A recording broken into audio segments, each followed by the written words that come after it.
Going into another round of talks in Doha, the Taliban have been clear that they want their prisoners released, as was agreed upon between them and the United States. They want delisting from a United Nations terror list, and they want an all-inclusive government in Afghanistan which represents a spectrum of political views. And to discuss that with us is a member of the negotiating team, Mr. Sadat Mansoor Naderi. Thank you very much for being with us.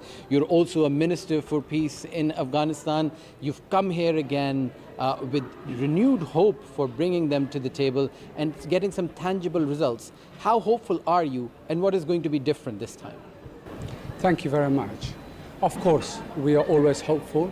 We have to be optimistic. The only solution to the conflict in Afghanistan is peace and reconciliation. The only solution to the conflict of 43 years in Afghanistan is through the means of negotiation. So we have to keep the door of the negotiation open, because the solution to the conflict is not violence.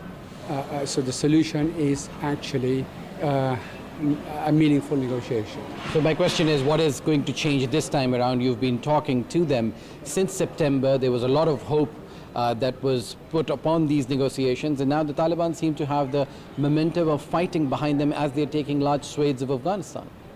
Well, we've now come to very important items on the agenda for discussion, where we have brought the roadmap, the political roadmap, and the Taliban has brought the changes in the constitution.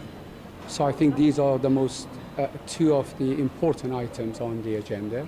What is the flexibility that the government side is willing to show this time around to make sure that there is momentum behind these talks and the killing and the fighting can stop?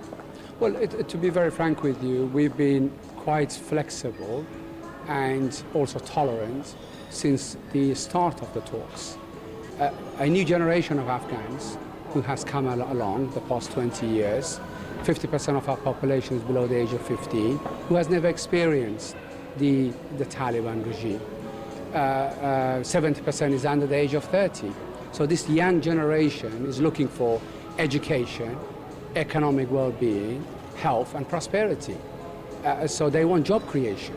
So we need to be adaptable to this new young generation of Afghans.